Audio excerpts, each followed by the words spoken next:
First, though, let's speak to Karen Pollock from the Holocaust Education Trust.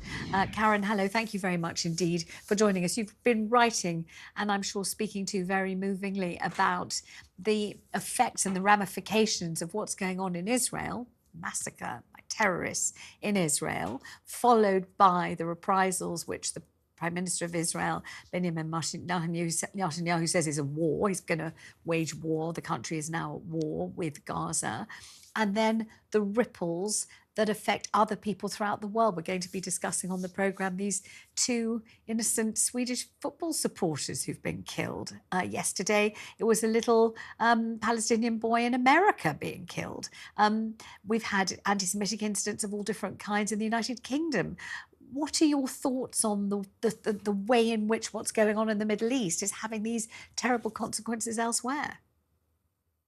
Well, thank you very much for having me on today, Vanessa. I think, like any person watching the scenes that we've seen coming out of Israel since last Saturday, October the 7th, I'm just feeling enormous pain as I see the various stories from witnesses and families of what have happened to their loved ones, and just feel, I think I and the Jewish community are reeling, but I think any of us who are just, as human beings, just can't bear hearing these unspeakable things that Hamas terrorists committed. And to see then some of the ripple effect, as I think you described it, on our streets, or the fear and anxiety around it, it's a very fraught time. And one of the words that keeps being used suddenly, I think for some people, and it may be a word that they've never even heard before, is the word pogrom. Now, I used to hear this word in my family.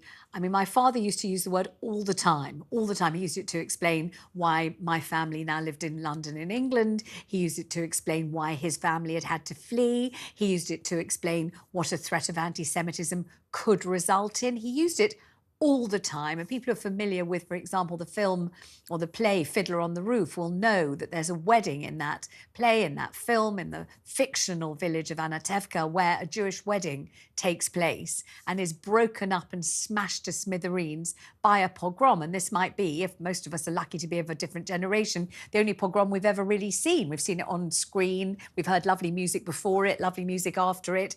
We don't kind of think of it as something that could happen in real time, in our real lives. It could really happen. But what happened in Israel on October the 7th at the hands of Hamas has been described by very many as a pogrom. So maybe you can explain what a pogrom was, what it is, what it means, and what the effects of the original pogroms had, and what this is doing now. Historically, as you rightly described, we know about pogroms from our grandparents or great-grandparents. And the reason why many of our ancestors fled certain countries, whether Russia or Eastern Europe, because there were these eruptions of Jew hatred being displayed by people in their streets, literally chasing them out, as you say, rampaging in the streets and ruining their businesses and their homes, and pretty much saying to Jews that they weren't welcome there. And the root of that is the anti-Jewish hatred, the anti-Semitism. Now, it's something that I think, as you say, people might be familiar with it from things like Fiddler on the Roof. But the thing about that is it means that we think it's something that is part of history and we can consign it to history. We know that in more recent history, an example of a pogrom, but far more well-known, is Kristallnacht, when the Night of the Broken Glass, when we saw thousands of Jewish businesses and homes being destroyed by Nazis, but also by people who one minute they were neighbor to neighbor, the next they were being turned upon because they were Jews. It's something that I think collectively for us as Jews, it's something that we know as, we regard as, it's a collective trauma. It's something that we've known about historically, but we never thought we'd see in our lifetime. I think that the day of horror on October the 7th is something that none of us will ever forget. Those terrifying stories that are still coming out, the fact that we're still hearing about people who either are missing or who've been taken hostage, families not knowing what have happened to their children or parents or brothers or sisters. We've heard that a Holocaust survivor who had been taken has been taken. It goes on, and I think that it's frightening and it's terrifying. I mean, I had Noam Saggi in the studio. He's a gentleman whose mother has been seized and taken. I'm sure you've heard him talking about it. He came in here and he sat next to me and he said he should have been picking her up because it was her 75th birthday and he should have been picking her up at the airport and he should have been celebrating her birthday with her here in London. And all her friends here were dying to see her because she's a huge personality, somebody fluent in Arabic, somebody who taught Palestinian children, somebody who devoted her life to peace and harmony and raising the next generation in care and consideration, and also somebody whose parents were both Holocaust survivors.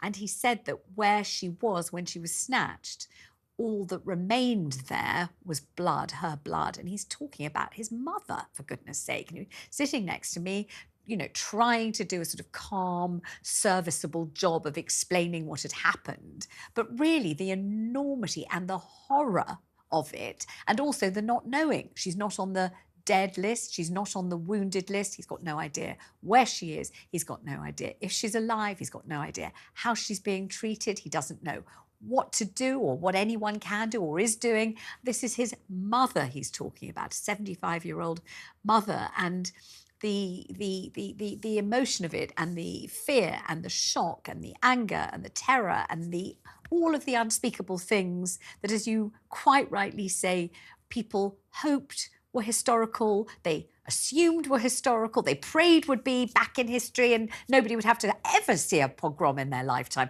ever confront that, ever be snatched away just because they're Jewish from their own country. It is really causing incredible pain all around the world, but also we've seen in this country, in the United Kingdom, and in lots and lots of other countries around the world, enormous numbers of people marching in solidarity with Palestine and Palestinians, and incorporated into that tremendous hatred for Israel and quite a lot of tremendous hatred for Jews in general as well, kind of conflated with a horror of Israeli foreign policy, which can often be used as a smokescreen to mark just sheer hatred. I think that, first of all, it's just important to pay tribute to Sagi and all these brave people coming forward and sharing stories either about something that they witnessed happen when the Hamas terrorists entered their homes and besieged their towns and streets, but also to these people who are sharing stories, asking what's happened to their daughter or, as you say, Sagi's mother. It's desperate, and I just want to say my heart goes out to them, and I know all of us just pray that his mother will be found and alive and well. I think that is what makes the protests that we witness so upsetting and distressing.